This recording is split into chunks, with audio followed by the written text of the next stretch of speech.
Excellent.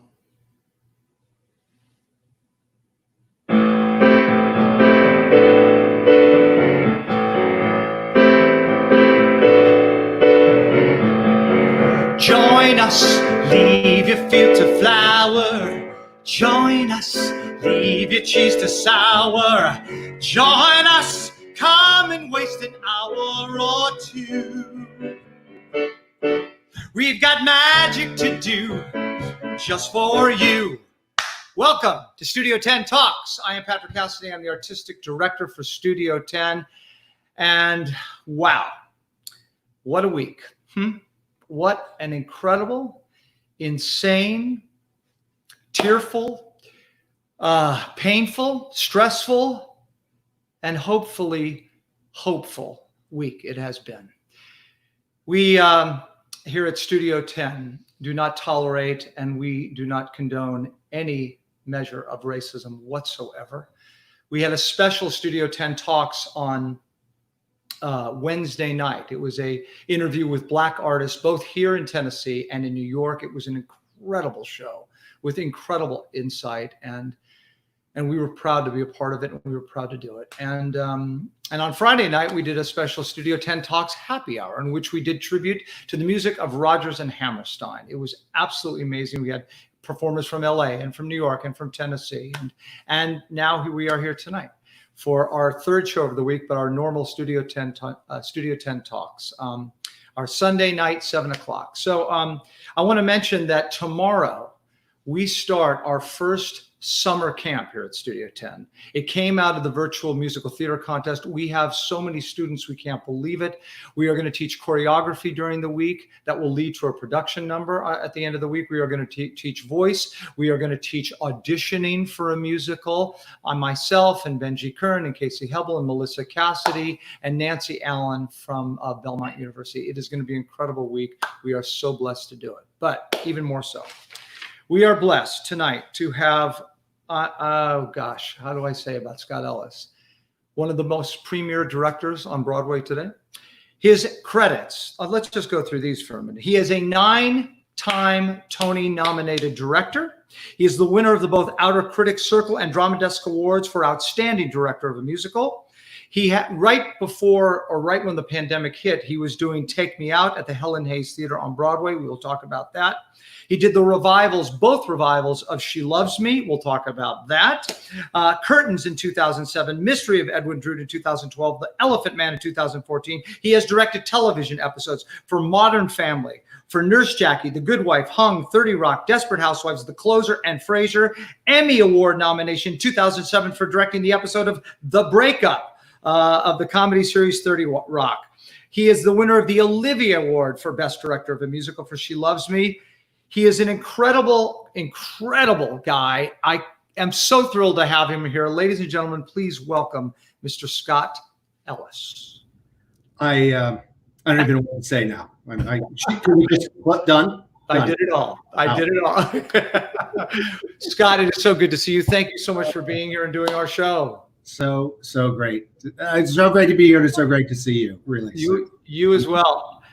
First of all, tell me where you are and how you are and your family and all that. Yeah, I mean, we're down in Atlantic Beach, Florida.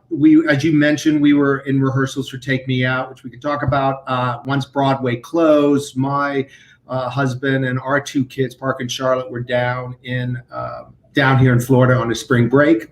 So I just sort of got on a plane quickly and came down, and then everything changed rapidly. And I bought an apartment years and years and years ago with my brother for an investment. It happened to be here and no one was in it. So we just moved up, not expecting to be here this long. But then once the kids started school, we just hunkered down and we're here and sort of figuring out when we're going to head back up to the city. So you have not, during the whole pandemic, been in New York? You've literally. No, I mean, it's been really such a fascinating, tricky, grateful, hard time. There's a part of you that so desperately wants to be back there and be with your friends and experience whatever that is. And on the other hand, you're grateful. I have kids that it just happened. It was not planned. So it's I'm in touch with everybody all the time, and with projects, and with all the cast who take me out. But it's it's hard for everybody, but certainly I feel so so much for the people who are in New York. So I'm eager to get back, but we sort of waited until we felt like, well, there was a reason to come back. So we're getting closer to that. It's funny you said about feeling that sort of like you should be there. I had that same feeling. I was talking with Emily Skinner on this show and Jason Danby on this show about that feeling. And it was the same thing I remember with 9/11, because I was not in New York for 9/11 and I was on the road. And I remember feeling I should be there. Why am I not there? And yet a bit grateful that I wasn't and I was somewhere else, but my heart was there. Yeah. With my friends, with my colleagues, people that I care about. No, it's yeah. And I was in New York during 9/11, so I experienced that. But I also had friends who said they wish they could be there, and yet no reason to be there at that time. And it's funny, the first time, once we decided we were going to stay here, we ended up searching for a volunteer something to be able to feel like we could do something, because even in New York, you can do anything. So with my kids, we volunteered, and we make 100 lunches a week, and we deliver them to a mission for the homeless. So, it gives us some sense that we're able to do something while we're here. And but it is, it's tricky. I'm, like I said, I'm eager to get back, and but grateful that we've been able to be here. How old are your children? They're 10, twins, Parker and Charlotte, twins. Oh, wow. And am I to understand, aren't you a twin as well? I am a twin, yes. And his name is Mark Ellis, and he runs the International Bar Association in London. Yes, a lot of good academic people in your family. I always said the egg split and the brain sort of went there. And he's on CNN a lot. Of course he is. Well, I have friends who will say, "Hey, I was watching CNN over there in London, and I looked up and I was like, oh my God, why is Scott on CNN?" And then they always say about 50 seconds into it, I realized, well, it's not Scott. He doesn't know what these words mean. He can't pronounce them, which is absolutely true. So he's very, very successful, and that's where he lives. Oh, that's great. Let's talk about how you and I worked together and you and I met, because, obviously I know that Victor Garber is such a close friend of yours, and godfather of our kids. Oh, is it Victor? Well, I have made Victor literally is the most charming man on the planet. There is nobody more charming than Victor Garber. Absolutely nobody. No. I've dubbed him that when we did Assassins together. I hung on every word he said and respect him so much as an actor and as a performer. And he and I, we did Assassins together, and if Assassins was such an interesting thing because we did it at Playwrights Horizon, so we didn't have an orchestra. You'll appreciate. I saw it there. Because you saw that production, Deb Monk, and I saw the whole group. So keep going. Yes. Well, I'm saying that, and we had this band of 3 people, and our band was, and everybody like yourself who knows these people go.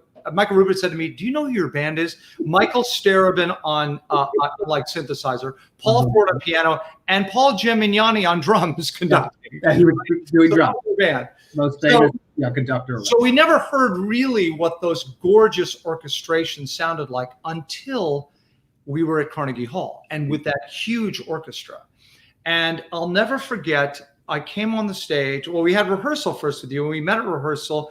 And you were so great. And you said, "Patrick, I want you to sit on a stool here." Oh, great, because I didn't get to do that in the show. and we'll do the thing. And I just come off I think I was doing something at Ford's Theater. Ironically, I'd been doing a show at Ford's Theater in Washington. Right. Anyway, it came out to be, I believe that Victor and I were the only people in the show that were reprising roles that we had created. And yet nobody really saw Assassins. Well, the reviews for that number, the reviews for the show were phenomenal, but they singled out that number. And it's been, for me, just so you know, I get more people talking to me about that night and that celebration than almost anything else I've ever done. Wow.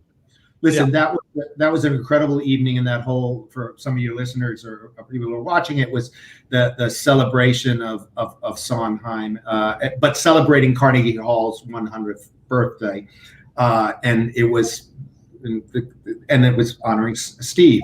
So and you two, I remember as if it was yesterday. You two, it was so powerful and so thrilling to hear that and hear both of you in Carnegie Hall, and also that orchestra, as you said. I mean, that sound in that house was just remarkable. You could hear a pin drop when you all were doing that song. Seriously. It was one of those magical nights, and I remember. I'll just remember backstage.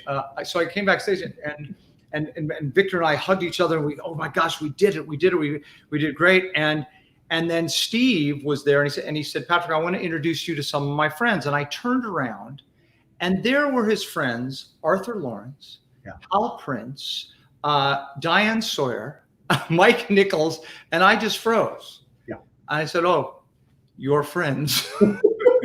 Those people. I don't have friends. Okay.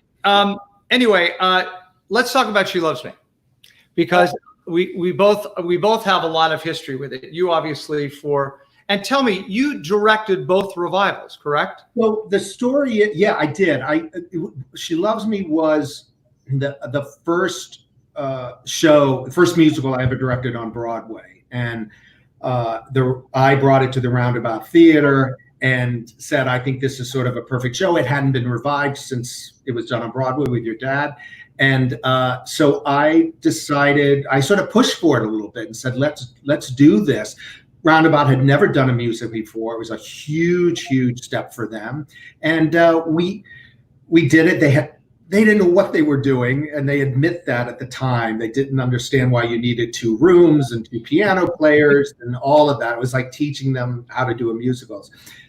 And it just went well. It was a big success. It was a huge success for Roundabout, which allowed them to continue to do musicals, which they're now famous for, revivals and new pieces. And so that was that. It was my first Tony nomination. It was just an unbelievable experience. Jump to 20 years later, Todd, the artistic director at Roundabout, came to me and said, listen, let's do a reading of this just to celebrate the 20th year. I said, sure. After we did a reading, a gala, he said, I think we should do it again. And I said, no. That was not a good idea. No. I just had no interest in doing it because, listen, we did it first. It was sort of perfect. Why would I ever do that again? Why would I go back in? And I give him, he's the one that kept pushing for it and to do it again. And the only thing that I said was, I would do it again, but I would not repeat one single thing I did in the original. The set, costumes, choreography, lighting, anything. I just tried to throw everything out. And by the way, all of that was incredible the first time. I mean, Tony Walton. Amazing. That Rob Marshall did the choreography. I mean, it was an incredible group, but I knew going back into it, I had to sort of fall in love with it all over again. And by doing that, I needed some. Well, I had the honor of seeing both. And both were, you're right, very different and both extraordinary. I never got to see my father do it. I'd heard the record, oh gosh, growing up, I mean, so many times. And my brother David, you and I have talked a little bit about this. He really wanted to play that part because he was old enough to remember sitting on my dad's lap in his dressing room and having seen the show many times. And it was one of those things that he so wanted to do before he passed. And ironically, the last job that I did as an actor, because I've been doing this artistic director, resident director thing for like the last 3 years. Right. The last job I did was Kadai and She Loves Me. Wow. I finally got to do it. It was, I bet you were awesome. I just felt like I was just channeling Jack Cassidy. Well, you know what? Everyone who does that role just challenges. Yeah, it's written. It seems like it's written for him. It was perfect. Yeah, it's funny. I think I mentioned I in my office I have a letter from David, your brother, when he saw the first production, and he wrote me a beautiful, beautiful letter about seeing the show, having experienced it with his dad, and it was just beautiful. And I wrote him back, but I have that framed. I have that in my office. I thought it was so cool. Did you? And because I want to show a clip from "She Loves Me" from your production, but did you? Yeah. One of the things that I always found, I mean, well, how did you like working with Jerry Bach? And for our listeners and viewers that don't know, Jerry Bach wrote a little musical called Fiddler on the Roof. Okay, so let's just start with that. With Sheldon Harnick. Let's remember. Yeah, I was going to get to Sheldon too. Okay, go on. But no, Bach and Harnick, unbelievable. But for me personally, I just want to tell you, and then Jerry Bach was one of my father's closest friends. He was actually the executor of my father's will. Oh, wow. And I used to spend Christmases, holidays at their house in Poundridge. So, and he was Jerry, and he had a studio there. We would record a little song, Sean and I, and whatever. Well, cut to, I'm on Broadway doing Annie Get Your Gun, and Jerry and his wife Patty come to see the show. And we go to Orso's afterwards, and I'm like this. And he said to me, Patrick, what's the matter? I said, I just found out who you were. I didn't know. He says, I'm the same. I said, no, you're not. You're Jerry Bach. Sheldon Harnick and Jerry Bach. So for you, what was that like working with them? I mean, as I said, that was the first Broadway show I ever did. I brought it to both of them and said I would like to revive this on Broadway with Roundabout. And I didn't know what the hell I was doing, but they somehow trusted me. And I remember they coming in for a run through, and that was sort of nerve wracking to, it's a show that obviously they love. I've always said, I think She Loves Me is close to a perfect show as you can have. Perfect. Yep. Perfect script, perfect songs, the arc of it, how it starts, but it never became a huge success. It wasn't something that was done all the time. And so that first revival sort of gave it a rebirth, but they came in and they were very, very happy, and but we were in Tech one time, and it wasn't Jerry, it was more Sheldon, who I love more. I love them both so much, and I owe them really a lot, because they said, sure, go try this. But we were doing a number with the kid, Try Me, and Rob Marshall had done this incredible choreography staging of it, and they came to see it on stage, and Sheldon was not happy with it. He was not. He kept saying, this is not how it would be done. This is not, it was not good. And I was a young kid, and it kept happening. And finally, I said, Sheldon, I need to talk with you. And I brought him outside in the lobby of the Roundabout Theater. And I said, I have to tell you right now, this is a new production. That's a creator who's creating something. You must allow him to create. And if you don't, you can't come back into the theater. And I literally couldn't believe I was saying that.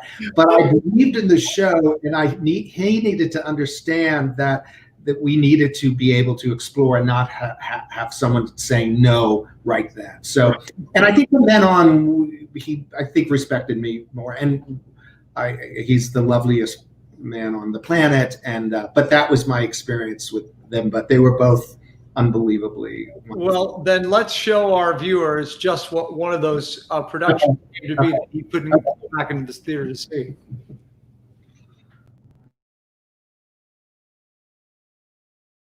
Ice cream, he brought me ice cream, vanilla ice cream, imagine that ice cream, and for the first time we were together without a start. He was so friendly, that isn't like him, I'm silly star.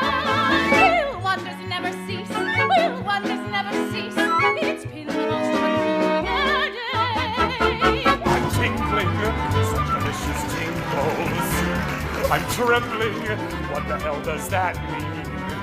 I'm freezing, that's because it's cold out, and still I'm in condition incandescent, and like some adolescent, I'd like to scrawl on every wall I see. She loves me. She loves me.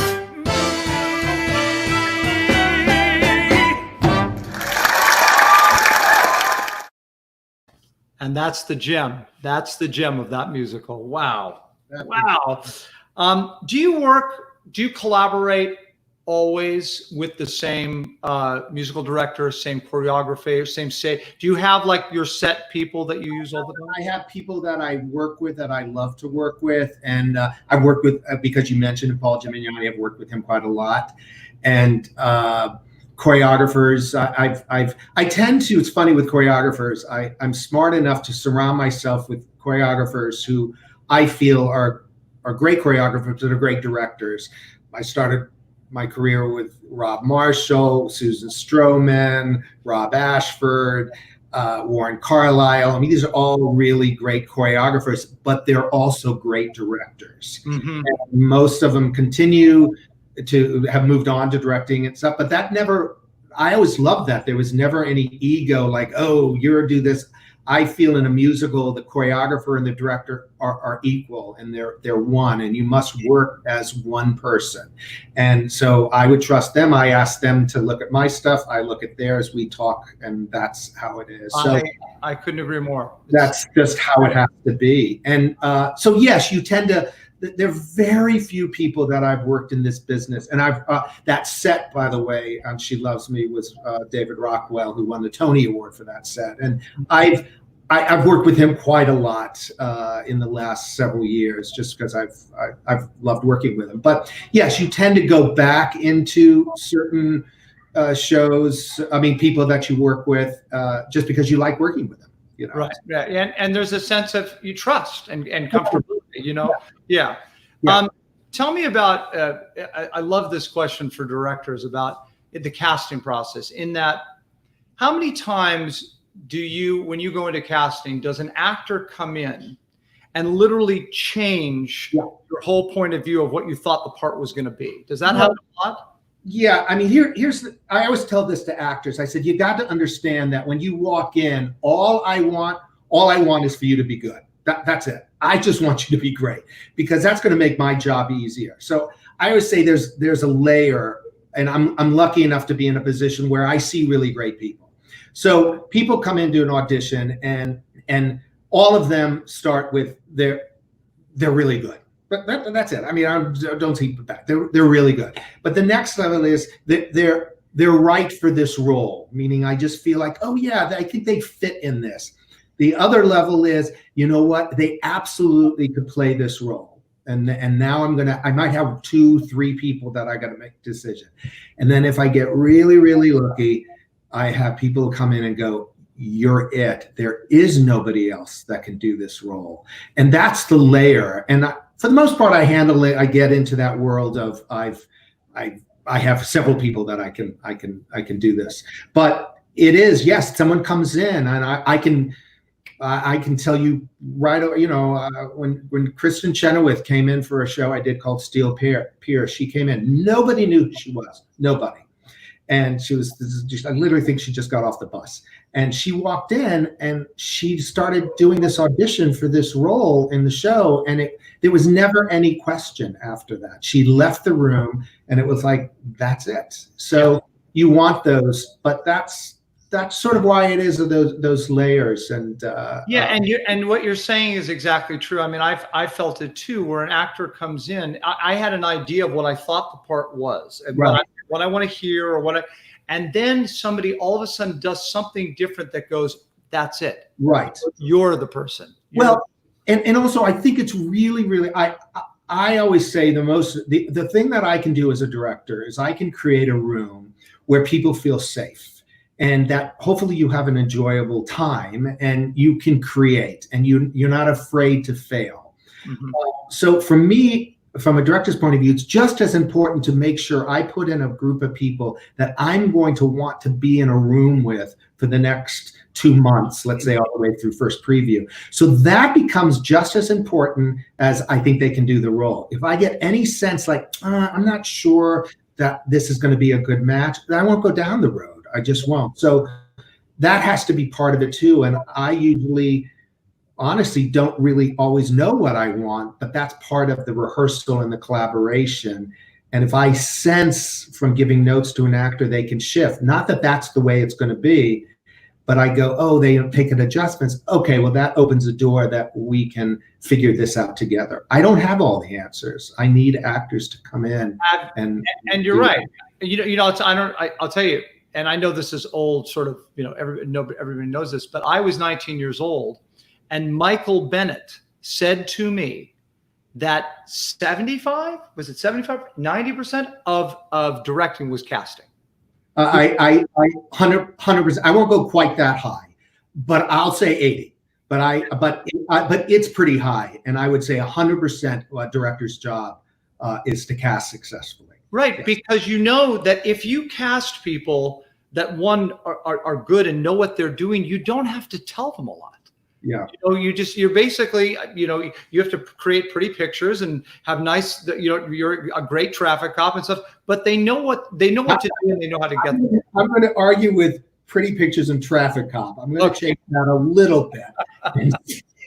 I don't mean, no, I'm not diminishing you are the leader. I hope you do more than traffic copying. I don't know. But no, I totally agree with you. And again, you're trusting an actor. When I was an actor for a while, and I'm always grateful that I was an actor, because once you're on that side of the table, you never forget that. And I studied with Uta Hagen, and some of your listeners will know, but she's a very, very famous actress and a very famous teacher. And I studied with her for 4 years when I graduated from school and came to New York. And she said one time, you're in this class to become director proof, because a majority of the directors you work with won't know how to speak with you. And you're going to have to be able to figure things out and take what they want and adjust. And I thought, wow, that's sort of interesting.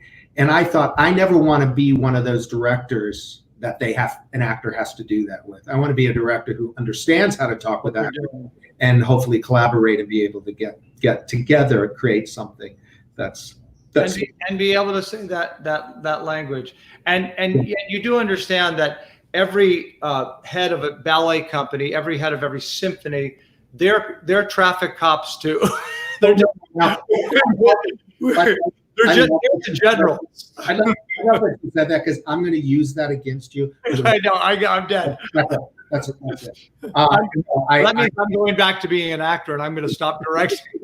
No, direct. No, go do it. No, I feel that was such an interesting way to look at it. Like I said, I don't know.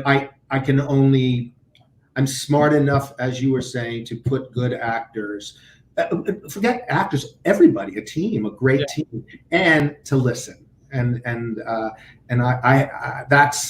know I don't think some directors do, but I think all the good ones do, hopefully. But I do like listening, and I like to understand and see what opinions are, and then I'm going to have to make the final decisions. And you know that as a director too, you just make final decisions. But in the process, you're going to listen, including actors, and I'm smart enough to do that. Do you believe that the theater is a complete collaborative being? 100%.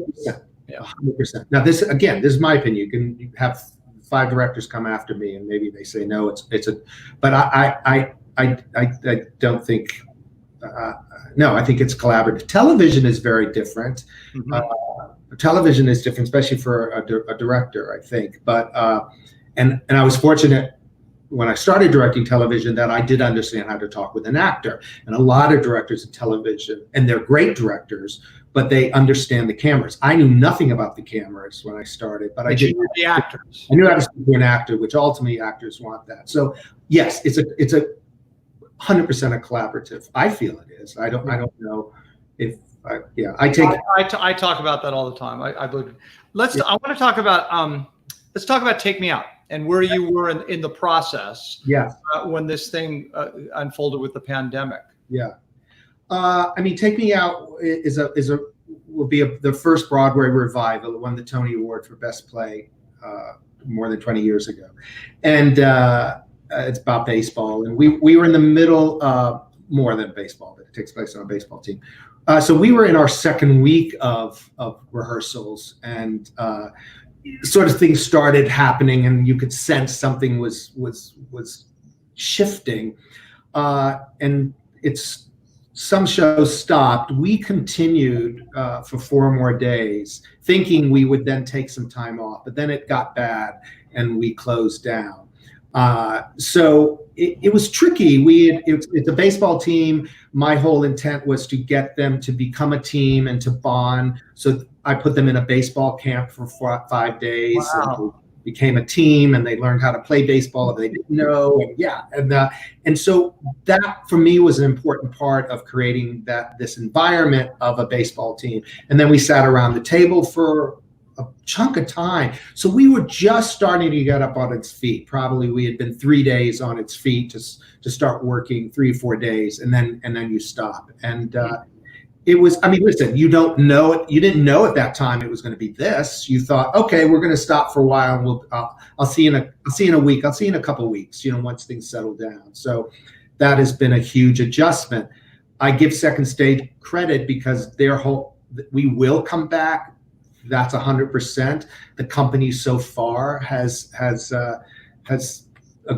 said, and we have 3 people, Jesse Tyler Ferguson, Jesse Williams, Patrick Adams, who have big TV careers, but they seem to be really saying, no, this is very important for us to come back. They want to be a part of it. They want to be a part of it. So hopefully they will be, and we will be back. Have you been given any sort of kind of definitive date as to when or anything? The only thing we know is nobody knows anything. That's right. What we know. That's I right.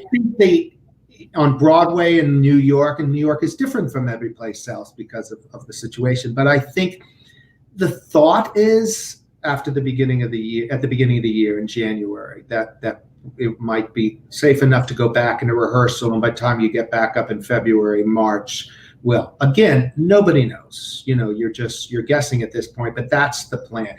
Everything kept moving. We were going to come back in a month, and we were going to come back in the middle of the summer. Then we were going to come back in September. Then it was November. So it just keeps getting shifted. But I think we're hopeful that after the first of the year, we'll get back into rehearsals. And I just talked to the whole company yesterday, actually. So we check in and talk and do some read-throughs on Zoom, and try to keep everybody connected.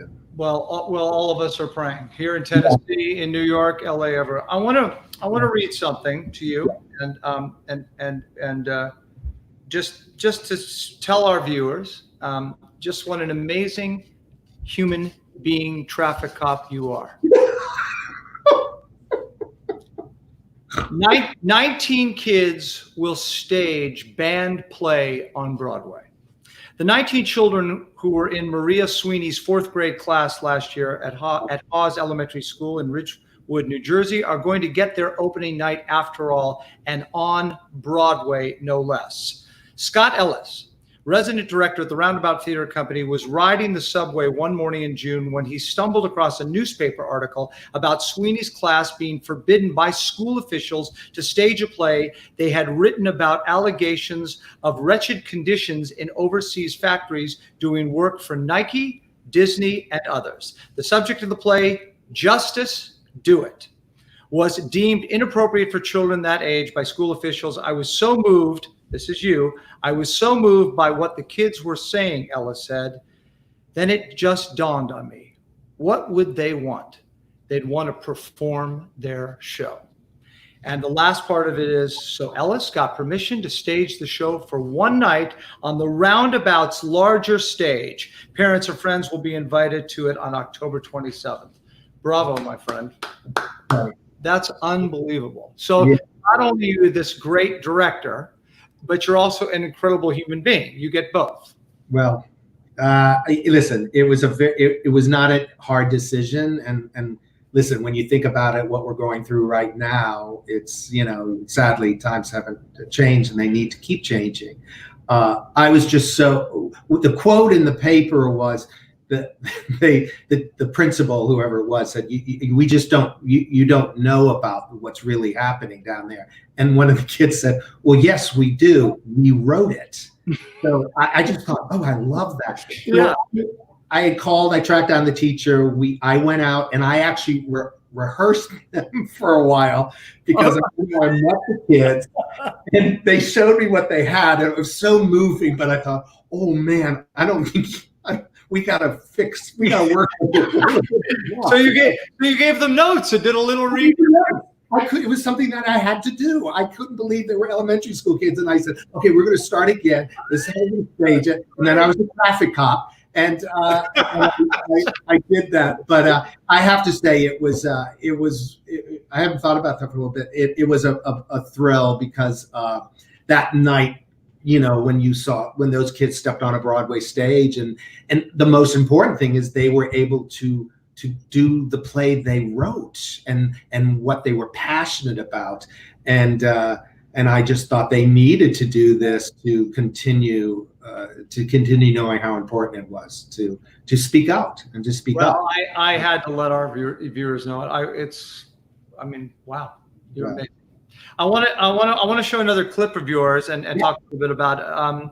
Let's show Tootsie. Can we show some Tootsie and then talk about some Tootsie? Yeah, totally. I am a great actor, Stan. You have one of the worst reputations in this town. No one will hire you. Something's wrong with Biscuit. Next. Carla, I threw it all away for you. Get out. People hate you. No one hates me. No one likes you. Excuse me. Yes, hello. Hi, my name is Dorothy Michaels. A 1, 2, watch me. Fussy arm. Julie Taymor. This is textbook Broadway, people. Don't you find being a woman right now complicated? Right now, extremely. Yeah.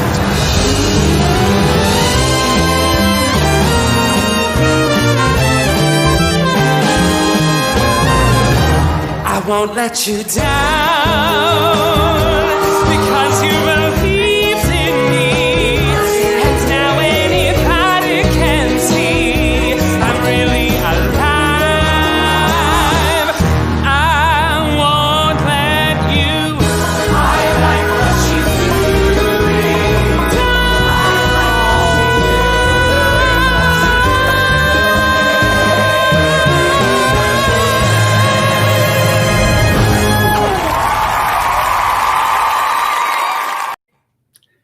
Well, I just want to say that I want to play Dorothy Michaels. I think I'd be just fantastic. Now that I've lived in the South. Wow, how is that? Working on an old movie that's a fantastic story and Incredible experience. With David Yazbek and Robert Horn, incredible. And Robert won the Tony Award for that script.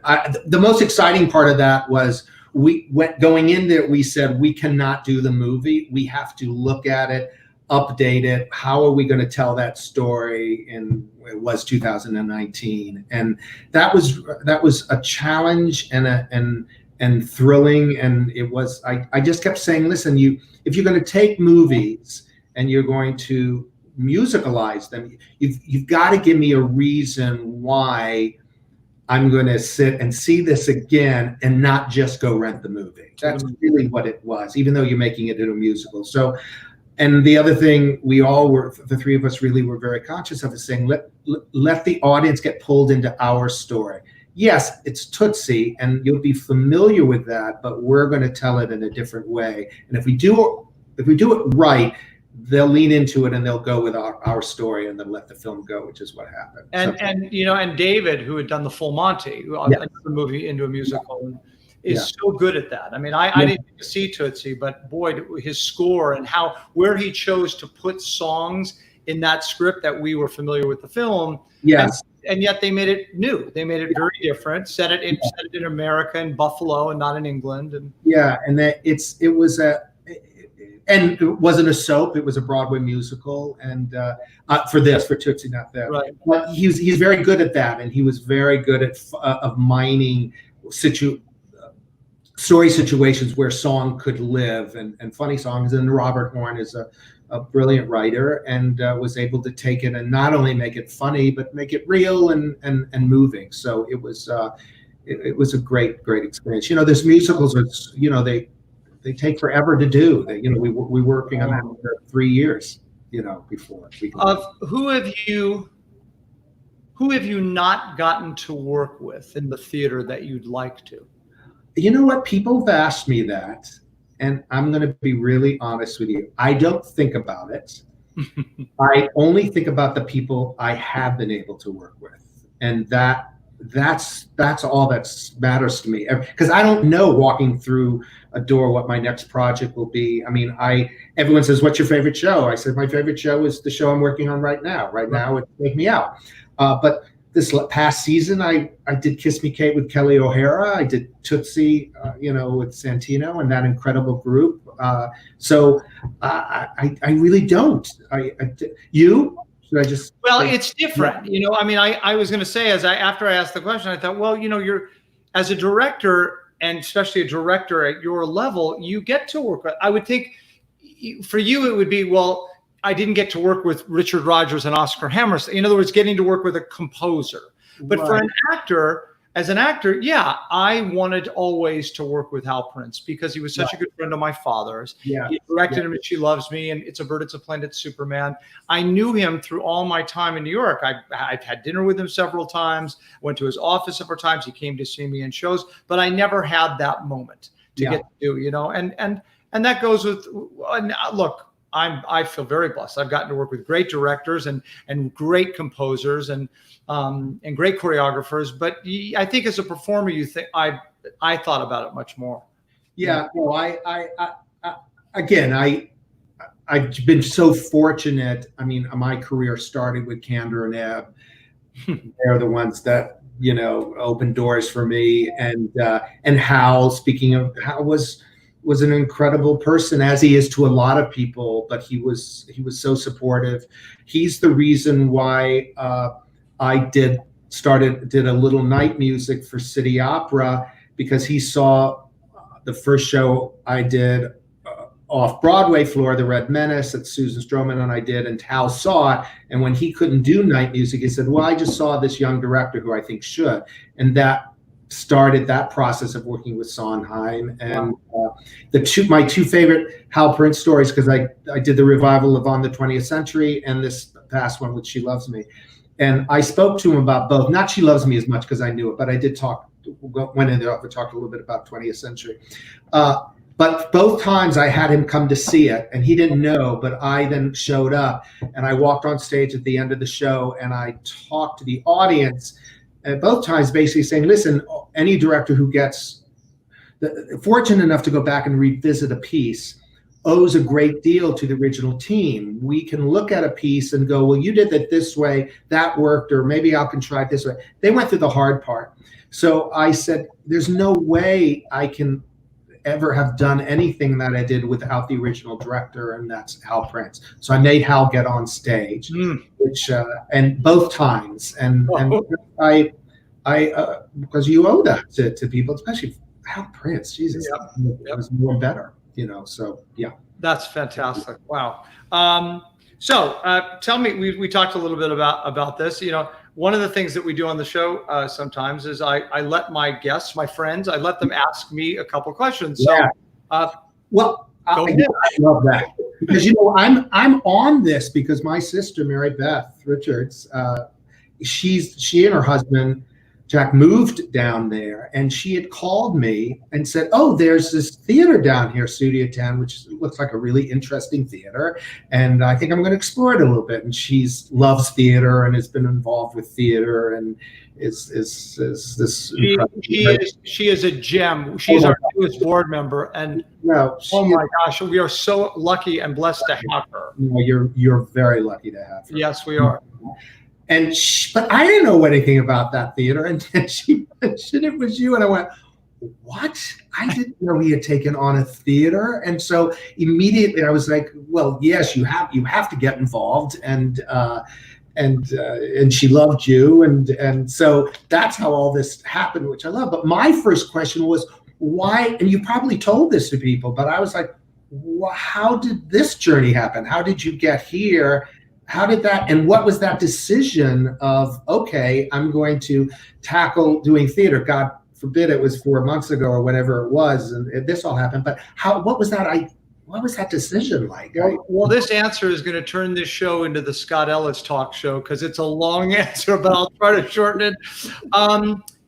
Well, for the last 10 years, I was teaching, and I went into, I had my own acting little company in California. That then went into directing at colleges and teaching at colleges. That then went into, I had a resident director job at the Wynn Hotel in Las Vegas for 3 years. I worked on the big production show Le Rêve, and then I worked on the big show there called Showstoppers, which was Steve Wynn's sort of salute to all the Broadway showstoppers. And I was the resident director there for 2 years.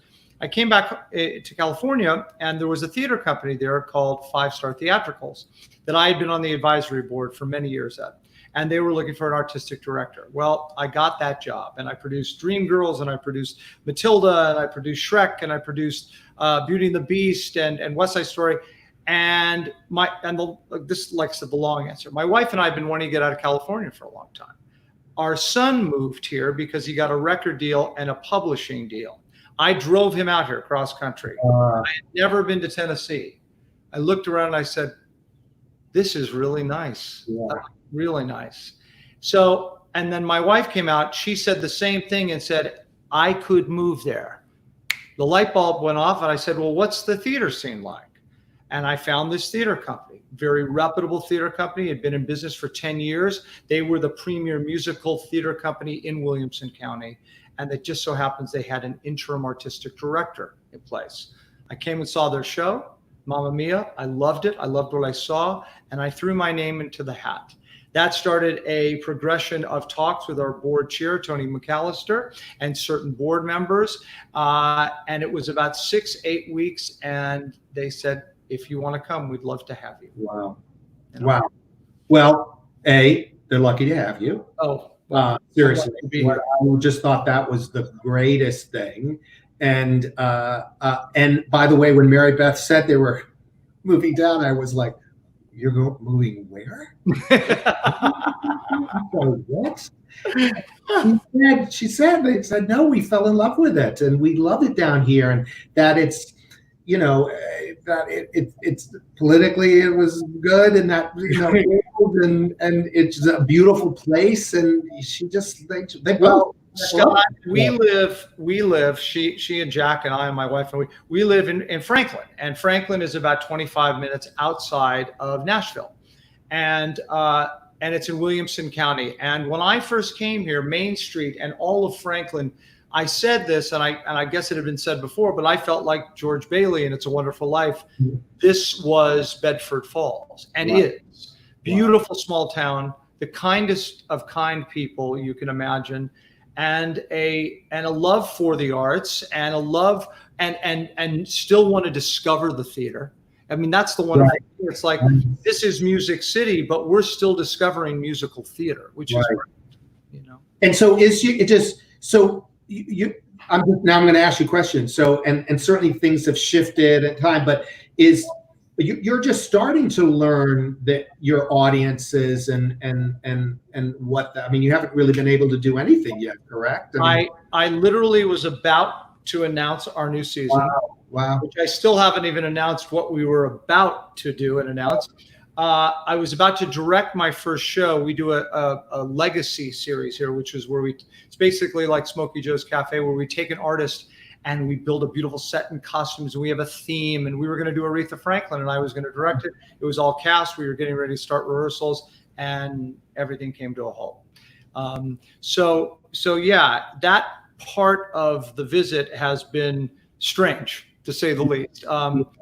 But in the interim, what I've done and what the staff at Studio Tenn has done is that we have been creating content like this. Right. This little talk show that we have been doing. I was looking at the guest list for the last 8 weeks, and yourself included, and who we have come, and I was like, I can't believe my friends. I can't believe the people I know. I mean, I mean, thank God for Mary Beth, because I would have been too afraid to call you, even though I knew you. I would have been too afraid to call you on my own. You would never. We're here and do it, and that's how people will do what you need. What do you need, Patrick? So that we've created an education program, and that came out of the virtual experience, and we're going to. I overheard you were talking about that also that summer camp thing. That sounds incredible. Yeah, we start tomorrow. To reach and to be part of, I always think that theater, and again with times that you've got to reach out. You're educating, audiences and introducing them to different stories and what stories will that be. But most important is your new audiences, the young kids and the young, those young that have to be introduced and grow into to theater. And I think that's so important. So I love that you're doing that. And there's a wonderful, like I said, there is a community here that not only supports the arts tremendously, but they're also open to learn. Yeah. So, I mean, I come from Los Angeles, and I love Los Angeles, but there's a jadedness about Los Angeles when it comes to the arts, because Los Angeles, that doesn't exist here. There's this willingness to want to understand and learn more about it, and really, hopefully, hold on to it when we come back, because that's what is going to happen. We will come back, and we'll come back even better. Yeah, you have to be stronger and better. Listen, none of us know, as we were talking about, what is the new normal, so to speak. And it's going to be a journey to sort of rediscover and take our steps to come back into this world. It will happen. Thank God the arts always they survive, and there'll be new stories and new ways of experiencing theater. But the most important is the community to get behind that, and especially the arts and theater and companies to sort of say, okay, we're willing to this is important. I think that's really what it is to understand how important theater is for communities, and that's definitely here, and like I said, it's and wants to be even more discovered. Yeah. Tell me what you enjoy more in terms of a director: television, film, or the theater? I love television. It depends. I like television because it's faster, so I'm not spending 2 years on a project. Mm-hmm. But my main thing will be the thing that I like, that I will always love, is to be in a room with actors doing a play. That's what I will always love. But I appreciate and like television, and I've worked with great people. I mean, great actors, great writers. It's no longer a divide. It's no longer, oh, you only do this, you only do that. That's not the case. Actors cross, directors cross, writers cross. And so I've been lucky to work on some really, really great shows with great actors and great writers. So I enjoyed both. My passion will always be theater, but I am very, very lucky that I get to do television also and work on some really, really great shows. And when you can work in New York, it's the best. Because then I can do it, work with great people, and then go home to my kids. Well, I have to. Have you met my brother Sean? Have you guys met before? Yes. Yeah. Okay. So I have to connect you. He's has this little show called New Amsterdam that shoots in New York that you'd be really right for to direct. The kids, Victor Garber and Deb Monk are the godparents, and Susan Stroman are the parents to the kids. And Deb is on that show. That's right. She's so great in that show, and loves Sean and loves that show. So yeah. I mean, I'm lucky. I'm lucky to go. But I will say that I made a deal with myself, which I've kept, which I have never, whether it's a pilot or episodic, whatever it is, I never say yes to a TV show or TV unless I know what my next theater piece is. That's my rules. And luckily I usually know what my next theater gig is going to be, but that reminds me that's what I'm passionate about, and that's important. And then I can then go, okay, I have that set. Now I can really focus on whatever show that I'm about to do, which is great. Well, whatever that is going to be the best. You are the best for coming on this. You are the best for really. I so congratulate you for being down there, and I'm so happy Mary Beth is there and that she reached out and talked to me. And really, I can't wait to come down and visit. And I'm going to go and visit them and see you. And you will when we open the show. If you're not busy, can we invite you down? And you'll I would love that. I really would, because I welcome the notes from the best traffic cop on the planet. Listen, if I'm going to give traffic notes to kids, I'm going to give them to you. I'm never going to live this down. I'm done. By the way, you said pretty pictures too, so don't get just traffic.